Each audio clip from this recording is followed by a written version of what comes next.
Hello, this is Julian with Coffee Reviews, and today we will be reviewing the La Papaya wash processed Ecuador from H&S Coffee Roasters. And there's the bag right there.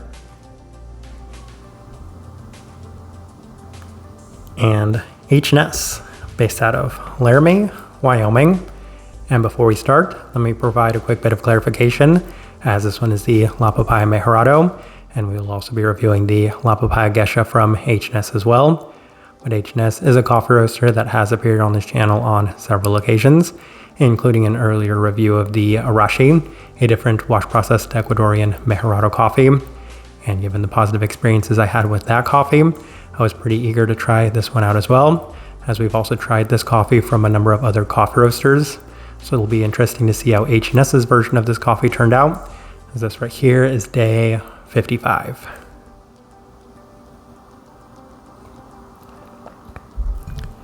And recipe we went with for this coffee was our standard recipe at a 16:1 water to coffee ratio, brewed at 96 degrees Celsius, about 205 degrees Fahrenheit. And I like this one best through the V60, which indicates a more medium fine grind. And before we continue, this actually gives me an opportunity to address H&S's recipe, as last time we reviewed them, I had a little bit of confusion about the recipe, but having watched a video on why they opt for the recipe that they do, it made me feel a little stupid as somebody that is originally from Colorado and understands that the boiling point is lower in mountainous areas. Then I should have known that the boiling point in Laramie, Wyoming is going to be lower than the boiling point in other parts of the country. So for that reason, it makes a lot more sense why they opted for 198 degrees Fahrenheit for their brew recipe. I just wanted to address that real quick. But the roast profile of this coffee is also pretty interesting. As you can see here, this is another one of their ultra light offerings. And it's pretty interesting in the sense that I also watched a video from H&S where they said that this is the lightest that they've ever roasted any of their coffees, both of these La Papaya coffees that they are offering that we're going to be reviewing. So this one did actually turn out a fair bit lighter even than I might have expected, as the ultralight profile on this one is very apt given that this is one of the lightest roasted American coffees that we've ever reviewed. I feel like people would call this a very light, extremely light coffee by most standards and metrics. With all that out of the way, let's go ahead and start discussing this coffee. Day 30 first impression, and H&S does suggest a 30-day rest period for these ultralight coffees. And it was expectedly light and mostly tame. It really did open up a fair bit more on the cool down and finish, but it had a little bit more intense of a start for a Mejorado coffee than we usually experience. And we've reviewed so many Mejorado coffees over the last couple of years that anytime we notice something like this, it's definitely worth noting and highlighting. There's a strong abundance of sweetness in line with the listed honeysuckle, subtle berry aspects, but for the most part, the cup just offered a fair bit more brightness than is typically associated with Mejorado. Outside of that, nice start, not necessarily too much to take away from this initial impression. Day 33 through the Chemex, and the cup was offering a little bit more intensity as the profile is a little bit more reminiscent of previous experiences we've had with Mejorado coffees, with a little bit more of the sugary sweetness in line with the honeysuckle, a bit reminiscent of the Flower Child Juan Peña that we've also reviewed earlier this year that had a slight bit of a honeyed bitterness to it. Better in general, definitely enjoyed that second impression a slight bit more. We move on to day 36 as we opted for the April brewer, and there were definitely some notable issues with this coffee as it definitely did get a little bit choked up, especially in this brew method.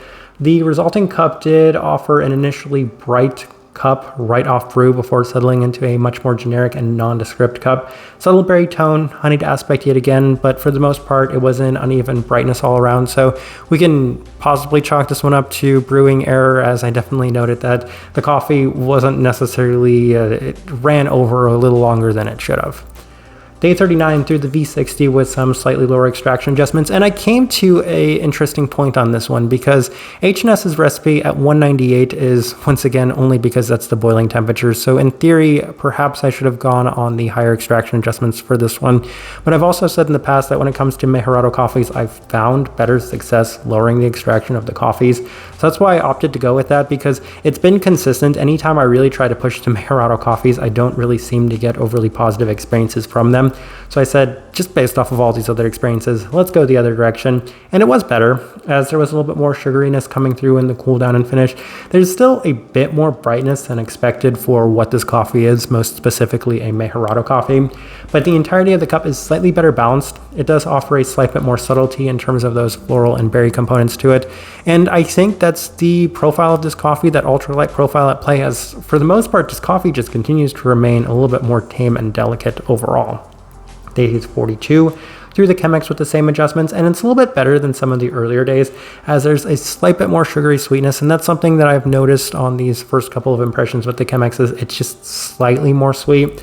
The listed honeysuckle continues to be the most prominent note, with still plenty of the softer fruit and notably bright aspects of the Mejorado cup. We move on to day 45 as we opted for the V60 with our standard recipe, and the cup was interestingly super floral today. I would say the most floral it has been up to this point, and it is kind of interesting to me that the honeysuckle is the third note listed on here. Again, I've been somewhat watching a lot of these H&S videos, and I understand that the first note that they have listed on here, the green grape, is supposed to be the most prominent note within the coffee. And truth be told, up to this point, it hasn't been for me. It's been much more of a subtle characteristic, a secondary characteristic to much more of the classic Mejorado-like qualities, including that honeysuckle-like component. Yet again, a white floral intensity to it. The cup is notably more sugary and intense, though not to the expected level. I would say that it's very sweet, but not to the expectations that I might have had for this specific coffee. Again, we've had a number of these La Papaya, Juan Peña Mejorado coffees, and a lot of them have been overly sweet, overly sugary. This one, though, as of this moment, has not necessarily reached the same level of sweetness as those coffees. A lingering berry fruit brightness, yet again, different but better. We move on to day 48 as we opted for the Chemex with our standard recipe, and I definitely had a slight bit of a preference towards the V60, as there's a little less intensity relative to some of the previous days, but still a hyper sweetness as the cup does cool down. And I think if there's one nice advantage to the Chemexes, for whatever reason, the sweetness did seem to offer just a little bit more pronunciation within this brew method. Sugary stone fruit as well, still nice, not quite as good as some of the additional experiences we had of this coffee. And then day 51, final notes we have, and this is actually a very important day. This is also the day we made the tasting wheel through the V60, and this is the first time where I actually found some extremely nice structure to this coffee, as the listed green grape was finally something that was present a lot more in the coffee for me. I'd really struggled up to this point to get a lot of that out of this specific coffee. It's there, present in a much more lingering sense, as there's a slight tartness to it, and I could definitely align this one with being a little bit more reminiscent of that listed green grape note. And I could say that it's perhaps maybe equally, if not more abundant than the Mejorado-like characteristics of this coffee. The sweetness in the honeysuckle, honey-like sense with the sugariness is still present, especially as the cup does cool down.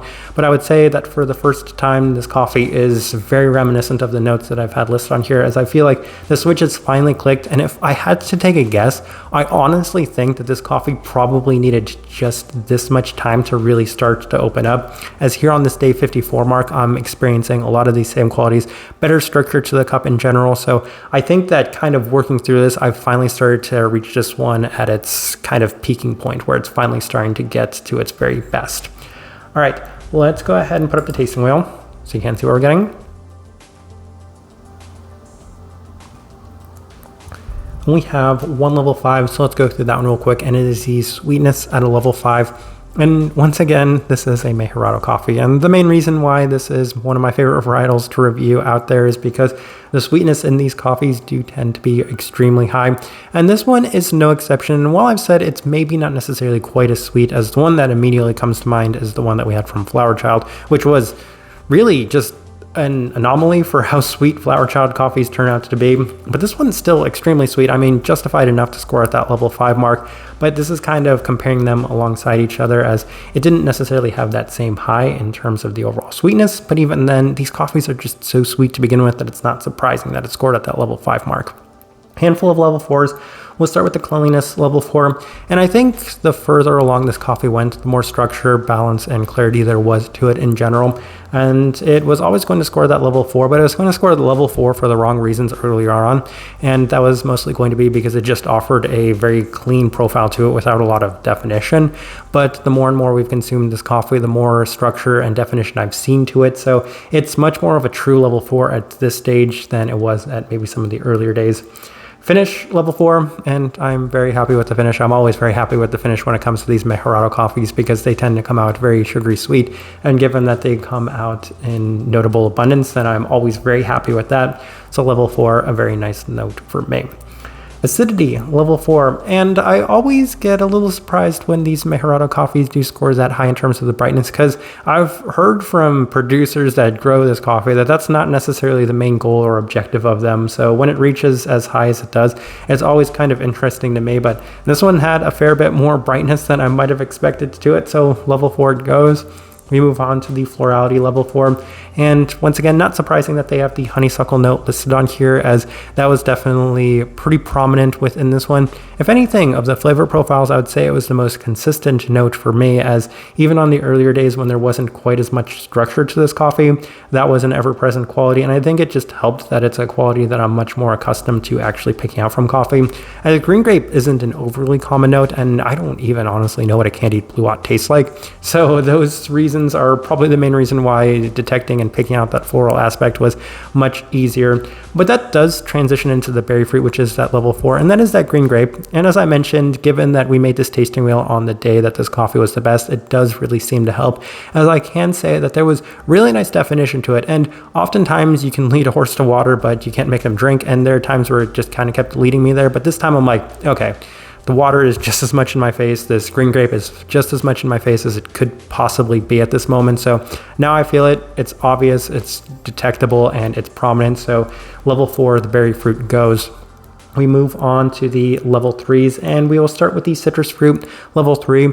Yeah, it definitely had a little bit more of that citric tone. None of these things are overly uncommon for Mejorado coffees, given just how many we've reviewed of them. It's not too surprising that we are able to experience these components from time to time in this coffee as well. Stone fruit, level 3, and if I recall correctly, I think a blue watt is some sort of stone fruit. I honestly don't know, but I do know that this one did have a little bit of a more sugary stone fruit aspect to it, so I didn't necessarily have an overly great descriptor in that sense for what that could possibly be, but the level 3 is definitely justified as it was felt within this coffee regardless. And then a couple of level 2s, we will start with the caramel level 2, and it's kind of interesting because I have said in the past that the Mejorado brown candy-like sweetness is something that we always throw into that category, that caramel category. And I wouldn't necessarily say that it ever skewed specifically in that direction. It was a lot more of a sugary sweetness as opposed to that kind of Mejorado brown candy sweetness.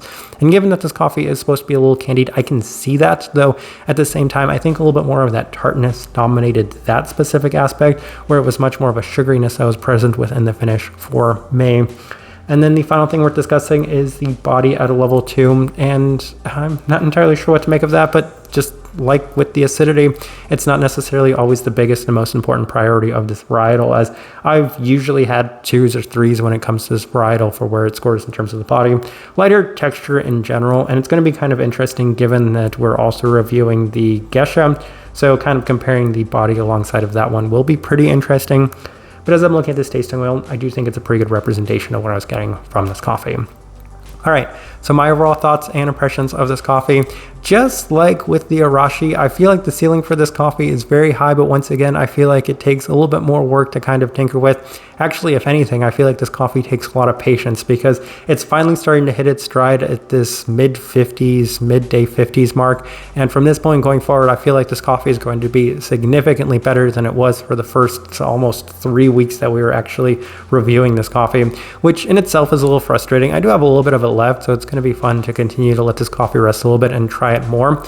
But I think unlike the Arashi, which was kind of up and down throughout the entirety of the time drinking it, this one you saw a steady progression, though it did seem to spike towards the end. It seems to just kind of skyrocket in the overall improvement of it. So that kind of lends myself towards wondering what would have happened if we would have reviewed this coffee maybe from the day 40 mark going forward, maybe from the day 50 mark going forward, because I can see all the potential that's present within this one. I wouldn't necessarily say it was my favorite Juan Peña Mejorado that we've reviewed this year, mostly because I think that this one's still on the upswing for how good it's going to be, and the other ones that we've had in the past were already at their peak, at their best, and at its very best, this coffee is an extremely enjoyable one. So once again, I feel like this review is honestly unfinished. It's honestly to be continued, but given that this was the 3-week cycle that we had for this coffee and when we started it, then this is kind of the results that we do have for it. Type of person I would suggest this coffee to. I feel like the best direction I can start with this one is if you do like your slightly brighter Mejorado coffees. I mean, it's still offering plenty of those characteristics, plenty of sugary sweetness, plenty of clarity, and in addition to that, it does have that kind of different, unique, more tart berry components, that listed green grape aspect, plenty of the florality as well. I mean, you can definitely tell that this is a Mejorado coffee, but at the same time, you can tell that it's just slightly different. And I think the other part of that is if you have maybe a little bit more patience than I do, because I think if you're willing to wait on this coffee, then you're going to really see a lot of improvement and a lot of great things coming from it. That's the best direction I can point somebody towards for this one, and the best way I can leave this review. If you by chance had an opportunity to try this coffee, I'd love to know your thoughts and impressions of it as well. If you're enjoying the content, give this video a like, subscribe if you're not already subscribed. This right here has been a review of the La Papaya, wash processed Ecuador from H&S Coffee Roasters. Thank you for watching.